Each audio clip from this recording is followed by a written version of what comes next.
지난해는 뭐 2021년은 오징어 게임의 해라고 해도 무방한 해였던 것 같습니다. 그 덕분에 사실 많은 변화들이 좀 있었고요. 예.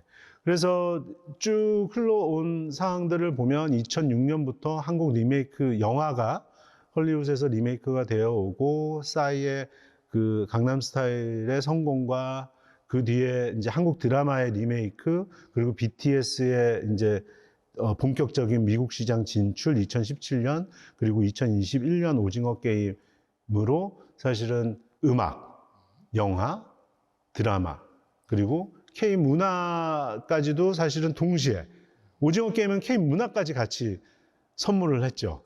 미국 시장에서 딱지치기를 하고.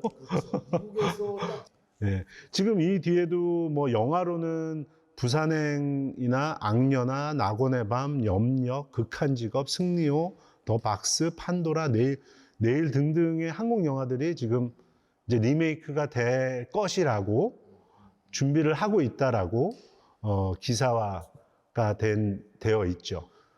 그리고 뭐 오징어 게임 뭐 지금 계속 고담 어워즈 그리고 헐리우드 뮤직 인 미디어 어워즈에서 스코어로 또 정재일 음악 감독님이 수상을 하시고 피플 초이스 어워드에서 또 수상을 하고 지금 뭐 AFI에서 특별상 수상 골든글로브에서 지금 오영수 선생님이 또 나무주연상 받으시고 에미상 후보에 오를 가능성 100%라고 생각이 들고요.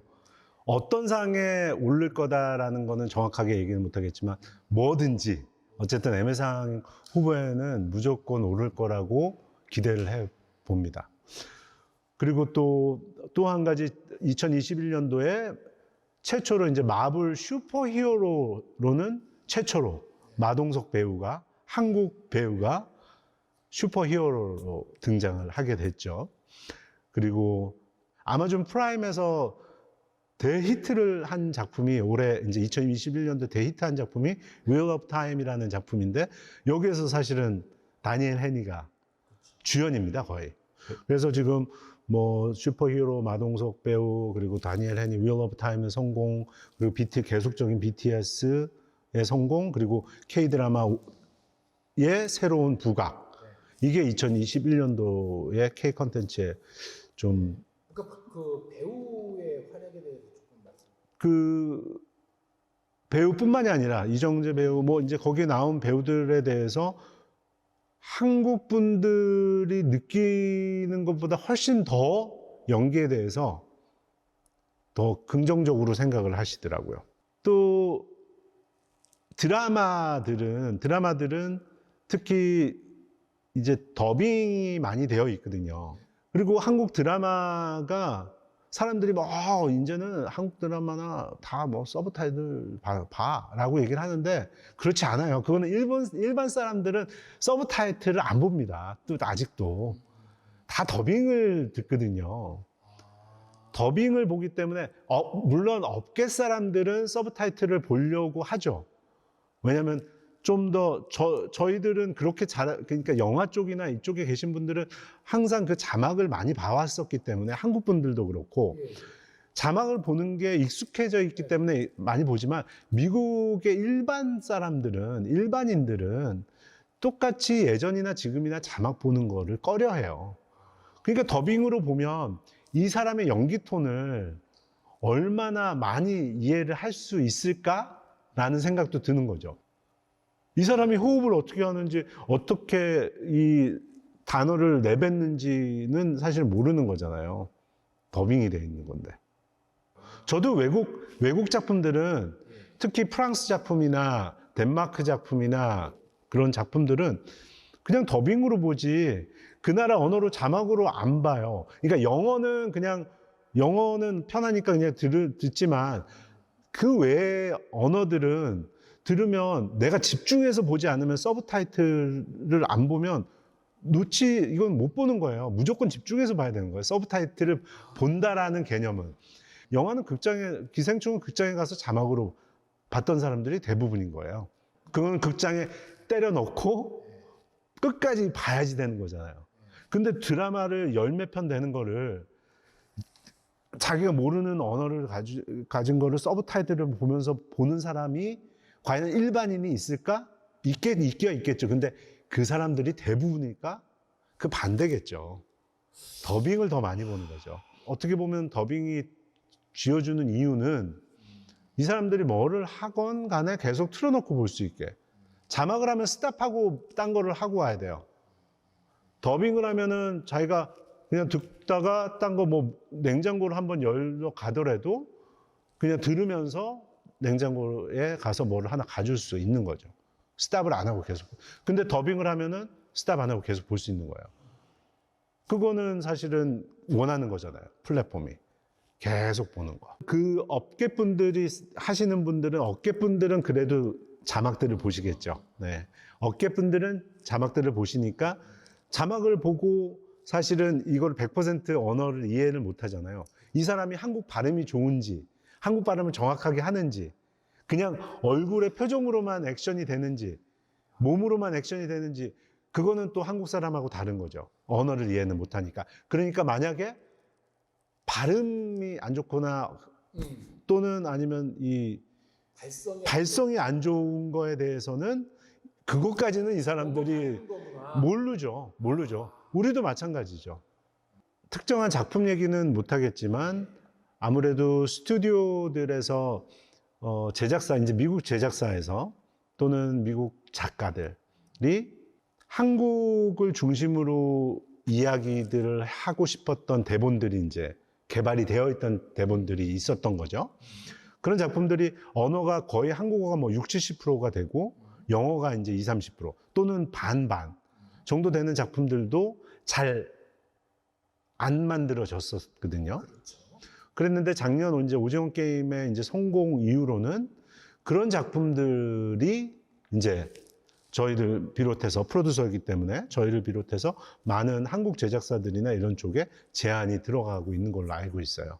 그러니까 이제 메이저 스튜디오들인 거죠. 그들이 이제 한국계 작가일 수도 있고 동양계 작가일 수도 있고 그런 사람들이랑 개발해서 한국에서 촬영도 하고 뭐 한국어도 나오고 뭐 미국 쪽하고 이렇게 연결되어 있는 이야기들이 만들어진 대본들이 좀 더 적극적으로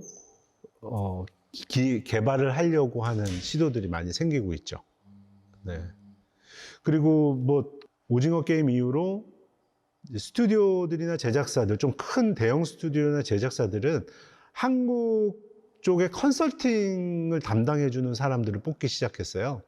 그래서 한국 문화나 한국 컨텐츠나 이런 것들을 직접 보고 리포트 해줄 수 있는, 그래서 이런 작품이 지금 나왔는데 뭐 새로운 스토리야 아니면 뭐 정리를 해주는 거죠.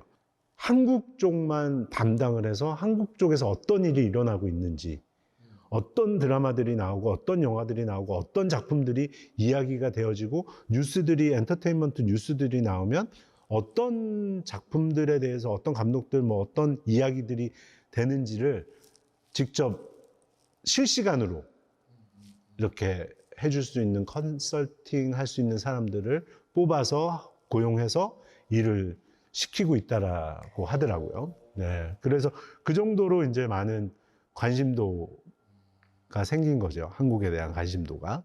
작년에 오징어 게임의 여파로 좋은, 어떻게 보면 한국인으로서 저도 마찬가지로 많은 기회들이 더 많이 생기고 있는 거죠.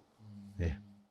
이 혼합 장르가 한국 드라마가 가지고 있는 특징 중에 하나예요. 한국 드라마. 그러니까 어떻게 보면 K-드라마가 가지고 있는 특징인데, 뭐, 아무리 메디컬 드라마더라도 그 안에 코미디가 들어가고, 로맨스가 들어가고, 뭐, 기본적으로 로맨스가 다 들어가야지 되는 게 있잖아요. 어떤 장르여도. 그런 게 많이 깨지긴 했죠. 지금 한국 드라마들이 많이 깨지긴 했지만, 아직도 그 한국 드라마의 특징은 사실은 어떻게 보면 그 혼합 장르에 있다라고 봐져요.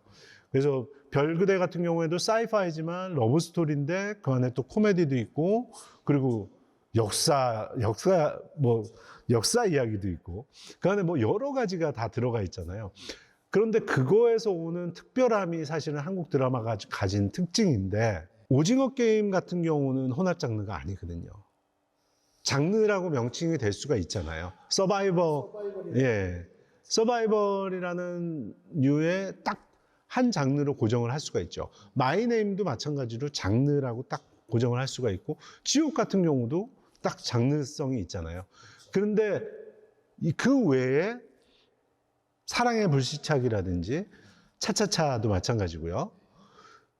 다 나오고 있지만 그 드라마들하고 마이네임, 지옥, 그리고 고요한 바다, 오징어 게임은 성격이 완전히 다르죠. 미국은 장르에 민감하죠.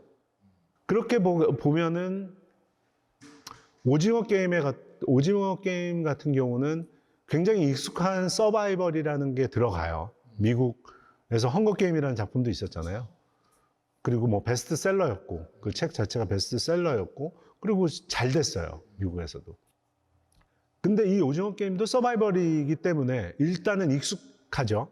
미국인들에게는 익숙한데, 그 서바이벌의 방식이 자기네들하고 차이가 약간씩 있는 거죠.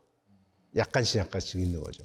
무궁화 꽃이 피었습니다 라는 그 게임은 다른 언어로 다 해외에 존재하고 있었잖아요. 존재하고 있었고.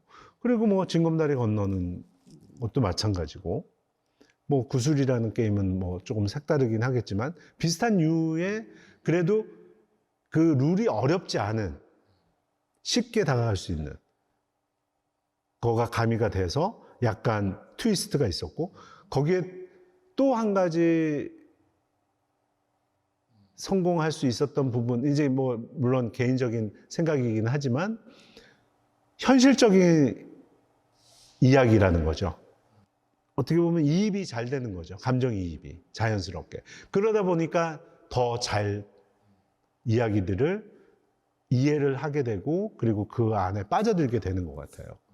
그러다 보니까 색다른 어떤 느낌에서 좀 더 부각이 되었던 것 같고. 그런데 마이네임이랑 지옥은 왜 안 됐을까? 근데 마이네임이라는 작품은 보시면 약간 이미 장르는 똑같죠? 이미 있었던 이야기들의 반복인 거예요. 무간도. 맞습니다. 예. 무간도 디파티드라는 작품이 있었잖아요. 미국에서도. 아카데미상까지, 마틴 스콜세지 감독에서 아카데미상까지 받았던 작품들도 있었고, 비슷한 거예요. 그러다 보니까 봐도 특별히 뒤에 뭔가 새로운 게 없는 거죠. 여자가 주인공이라는 거 하나밖에 없으니까 크게 미국 시장에서는 크게 소구성이 없는 거고, 지옥은 정반대인 것 같아요. 좀 이해하기 어려운. 이해하기 어렵다. 예. 그리고 뭔가 답답하고, 좀 이게 이야기가 현실적인 느낌보다는 더 떠있는 느낌이 있는 거죠. 지옥은. 장르임에도 불구하고. 그럴 수밖에 없을 것 같아요. 그러니까 놓치게 되는 것 같아요. 지옥은 오징어 게임의 전 세계적인 성공을 통해서 장점과 단점이 있는데, 장점은 당연히 한국 드라마 가져와봐. 와, 야, 이거 너무 재밌는데 이런 이야기 또 알려줘. 오징어 게임 같은 드라마 또 없어? 라고 이제 계속 물어보는데, 단점은 오징어 게임이 사실은 한국 드라마의 대표성을 둔 드라마는 아니었다라는 거예요. 겨울연가, 가을동화, 뭐 사랑의 불시착, 뭐 이런 드라마들, 뭐 소위 한류 열풍을 일으켰던 드라마들을 보면 오징어 게임하고는 완전히 다른 드라마인 거죠. 그러니까 한편으로 얘기해보자 그러면은, 단점이라고 하면은, 지금 오징어 게임을 보고 한국 드라마를 처음 맞이한 사람들은 모든 한국 드라마는 오징어 게임일 거라고 생각할 수 있다라는.